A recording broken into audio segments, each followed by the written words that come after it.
नगरवासियों, मैं यहां खुद को बेच रहा हूं, इसलिए मैं आप सबसे निवेदन करता हूं कि मेरी ऊंची से ऊंची बोली लगाएं और मुझे अपना सेवक बनाएं।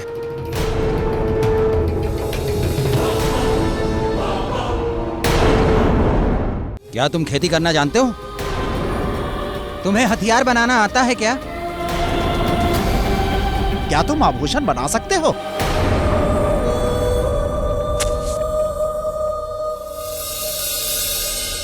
नहीं, पर आप मुझे अवसर देंगे तो मैं सीख लूंगा। तुम्हें कोई नहीं सिखाएगा भाई, क्योंकि तुम्हें इस काम का अनुभव नहीं है। चलो भाई चलो, ये व्यक्ति हमारे किसी काम का नहीं। चलो चलो भाई, चलो भाई, चलो चलो किसी काम का नहीं। चलो। अरे आप कहां जा रहे हैं? अरे आप लोग ऐसे नहीं जा सकते। अरे मेरा मूल्य तो लगाओ, मैं अपने आप को बेचना चाहता हूं। मेरा मूल्य लगाइए। कैश नगर में कोई भी नहीं है जो मुझे खरीद सके।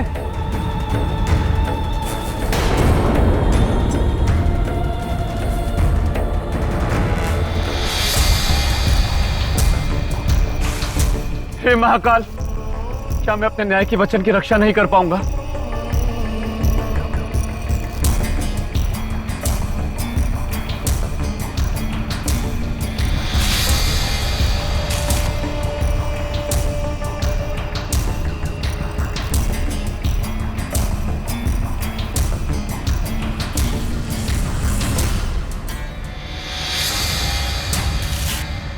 सुना है यहाँ कोई विकराल। कौन है वो भाई?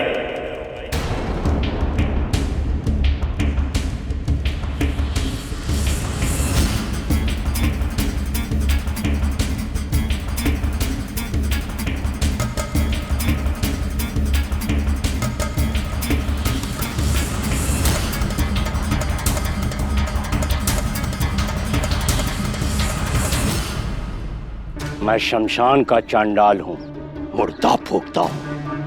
तुम फूंक पाओगे मुर्दा? हाँ, मैं फूकूंगा। तब मैं तुझे खरीदता हूं।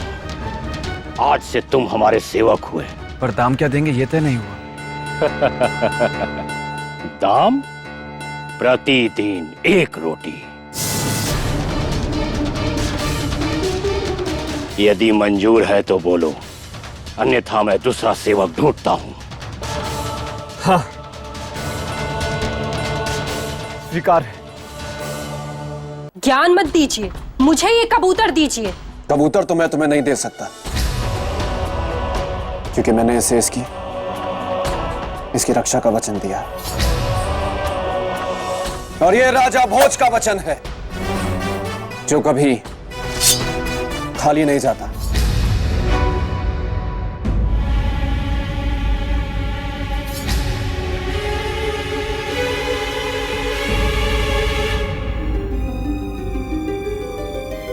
देवी, आप रोने क्यों लगी? क्योंकि आप मेरे भूखे बीमार पति के साथ अन्याय कर रहे हैं। अन्याय? कैसे? अगर आपके लिए इस कबूतर की जीवन रक्षा न्याय है, तो मेरे साथ अन्याय क्यों कर रहे हैं? ठीक है, मैं तुम्हारे साथ भी न्याय करूंगा। मैं तुम्हें उचित न्याय का वचन देता हूं। बताओ, इस कबूतर के बदले क्या चाहिए तुम्हें? इस कबूतर के भार के बराबर स्वर्ण। ठीक है, स्वर्ण मिलेगा तुम्हें। और कुछ? नहीं, बस।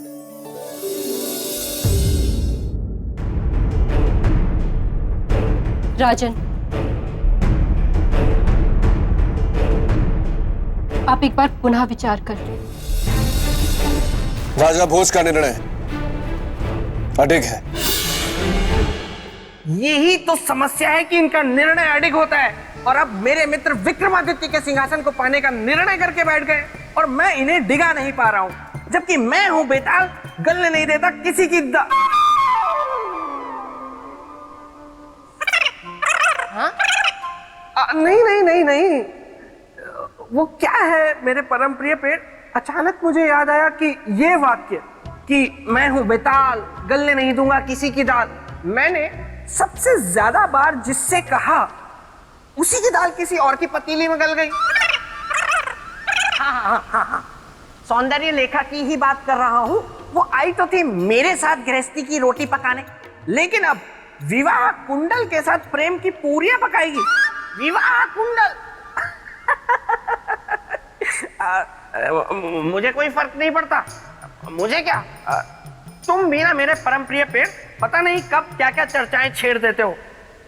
ठहरो, अभी मुझे देखने दो कि राजा भोज ने कबूतर के बदले में कितना स्वर्ण दिया।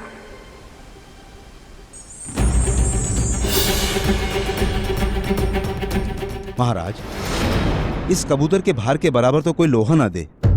और आप साहूकार,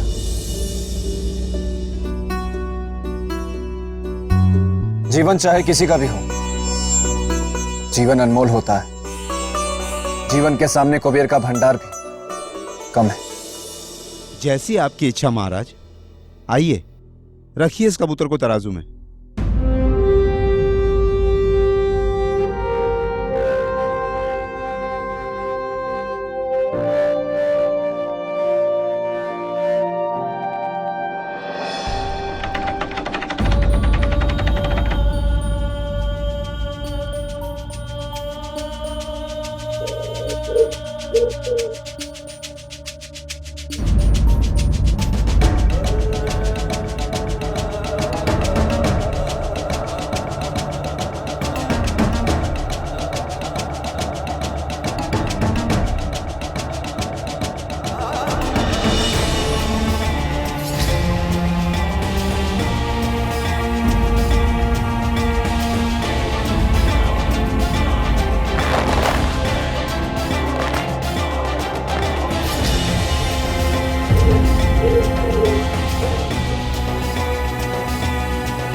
ये कैसा जादू है?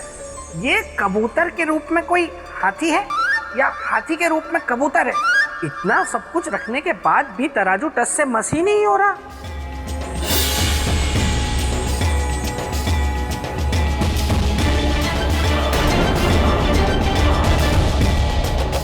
ये क्या कर रहे हैं महाराज? आप तो मुकुट उतारने का अर्थ जानते हैं। इसके बाद आप राजा नहीं रह जाएंगे। कोई अंतर नहीं पड़ता। इस एक मामूली कबूतर के लिए ऐसा मत करिए। अपना मुकुट वापस पहन लीजिए। किसी परिस्थिति में नहीं।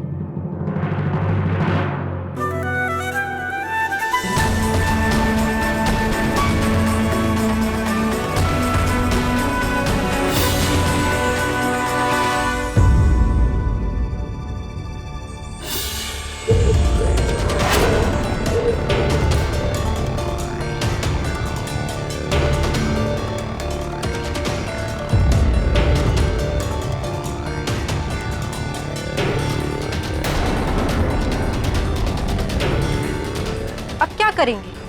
अपने आप को बेचेंगे? यदि न्याय के लिए मुझे अपने आप को भी बेचना, तो बेच दूंगा, परंतु किसी के साथ अन्याय नहीं होने दूंगा। राजन, अब तो न्याय के लिए संध्या तक प्रतीक्षा करनी होगी, क्योंकि हाट संध्या को ही लगता है। करूंगा प्रतीक्षा। महाराज, आपने कबूतर की जान तो बचा ली। इसके बदले में आपने भीलनी को सब कुछ दिया, यहां तक कि अपना मुकुट भी। इससे तो भीलनी की कई पीढ़ियों का भरण पोषण हो जाएगा। तो फिर आप अपने आप को क्यों बेचना चाहते हैं? ताकि मैं भिलनी और कबूतर दोनों के साथ समान न्याय कर सकूं। क्या ऐसा करना इतना आवश्यक है? क्योंकि अगर मैं ऐसा नहीं करूंगा तो न्याय कलंकित हो जाएगा। जिसमें आपकी खुशी, मैं तो आपके भले के लिए कह रहा था। चुपचाप आप कबूतर लेकर निकल लेते, भीलनी आती अपना सामान लेकर जाती। यह असंभव है। तो ठीक है, हाट लग रहा है वहां, अब जाइए।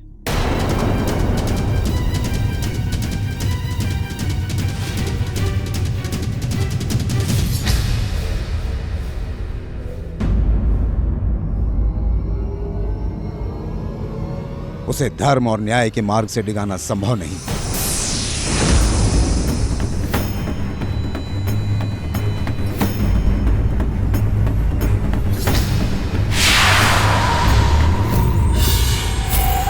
महामाया, कैसी है ये माया?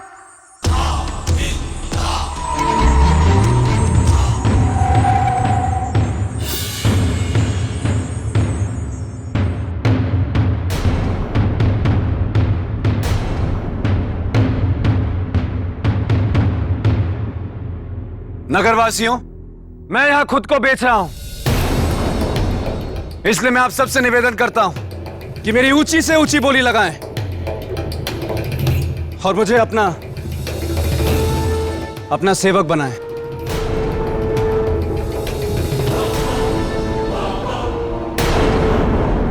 क्या तुम खेती करना जानते हो? तुम्हें हथियार बनाना आता है क्या? क्या तुम आभूषण बना सकते हो?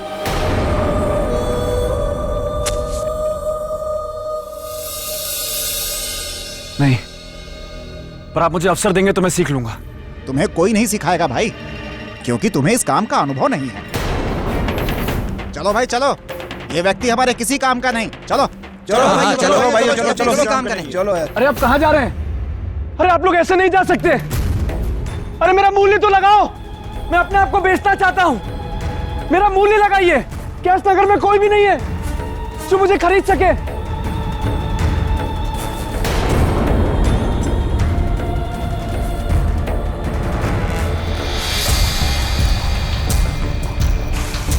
हे महाकाल, क्या मैं अपने न्याय के वचन की रक्षा नहीं कर पाऊंगा?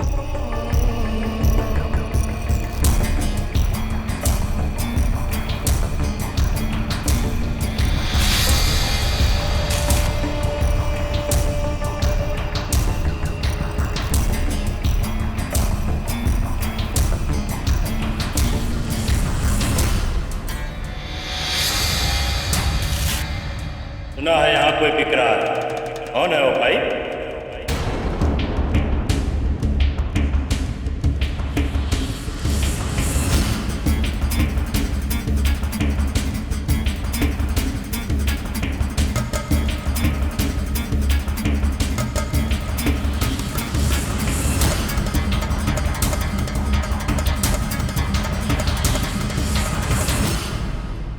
मैं शमशान का चांडाल हूं, मुर्दा फूंकता हूं। तुम फूंक पाओगे मुर्दा? हाँ, मैं फूकूंगा। तब मैं तुझे खरीदता हूं। आज से तुम हमारे सेवक हुए। पर दाम क्या देंगे ये तय नहीं हुआ। दाम? प्रतिदिन 1 रोटी।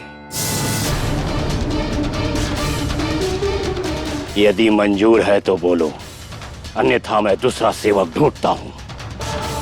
हाँ, स्वीकार है।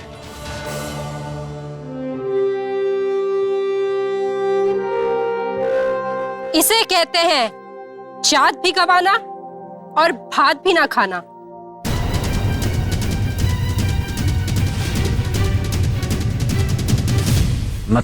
मतलब आप इसे एक रोटी की मजदूरी में कब और कैसे मेरे कबूतर का मूल्य चुकाकर न्याय कर सकेंगे? मैं और प्रतीक्षा नहीं कर सकती। और यदि सच में आप मेरा न्याय करना चाहते हैं तो कल संध्या तक मुझे सोना लाके दे दीजिए, वरना भूल जाइए न्याय और भूल जाइए ये कबूतर।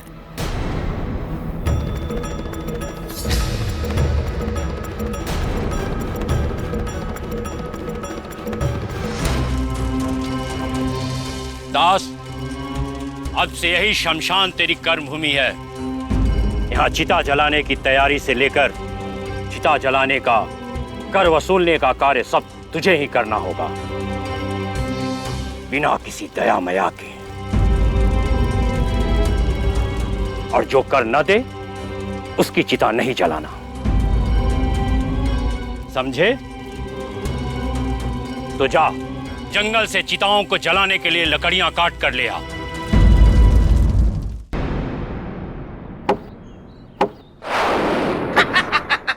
राजन, बेताल, आप यहाँ? मैं आपकी कुछ सहायता करूं? इससे? ये तो फिर भी काफी बड़ा है। इसके लिए तो मेरा नाखून ही काफी है। नहीं नहीं।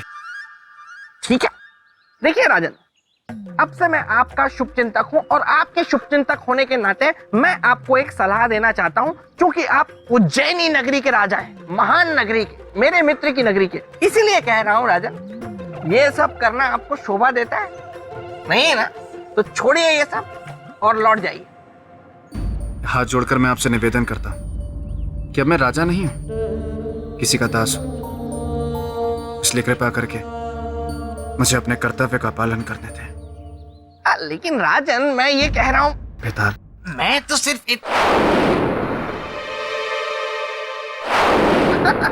बेताल, प्रणाम देवी। तुम जानते हो ना, जो भी राजा भोज के साथ हो रहा है वो मेरी ही माया है। जी जी देवी। फिर भी तुमने राजा भोज को मेरी माया से निकालने का प्रयत्न किया। अब इसके लिए तुम्हें दंड तो भुगतना ही होगा। क्षमा क्षमा देवी, क्षमा। इस बार तुम्हें क्षमा नहीं मिलेगी बेताल, दंड मिलेगा। अब 1 दिन तक खरगोश बनकर रहोगे। क्षमा देवी, क्षमा। मैं भावनाओं में बह गया, इसीलिए ये कह गया।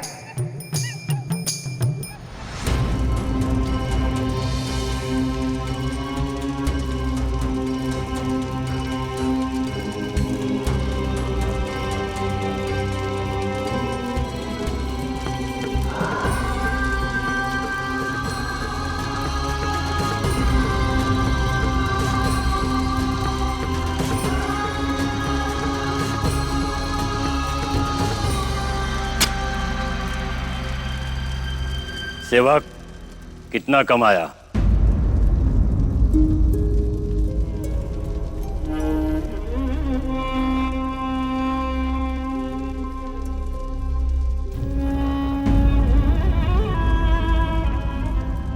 बस इतना ही? नहीं स्वामी, आज कमाया तो बहुत कुछ है, पर आपको दे नहीं सकता। क्यों?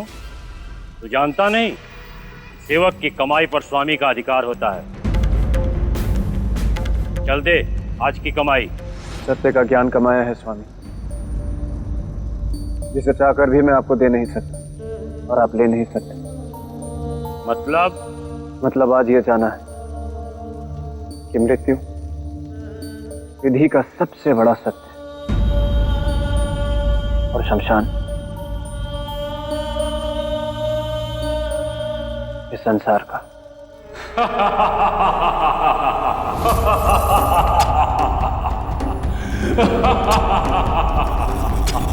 तू तो बड़ा ज्ञानी है रे। अच्छा तो एक बात बता, जब शमशान ही जीवन का सत्य है तो मनुष्य इसे नगर के बाहर बनाता क्यों है? क्योंकि वो इस सत्य का सामना करने से डरता है।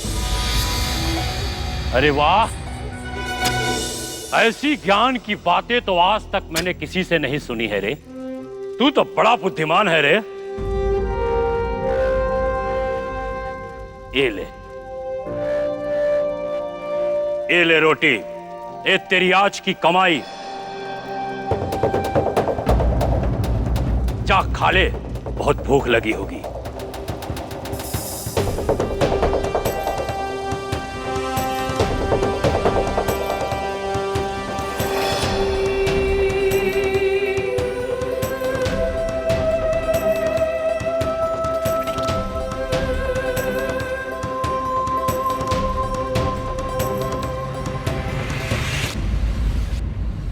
तू अभी भी सांस में बैठा है कि तेरा वो रक्षक राजा भोज तुझे बचाने आएगा?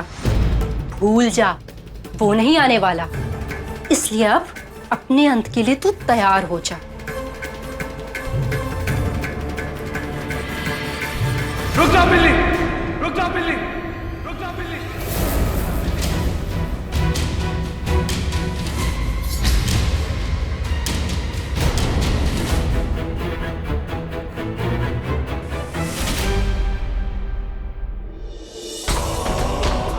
तुम्हारा न्याय करने मैं आ गया।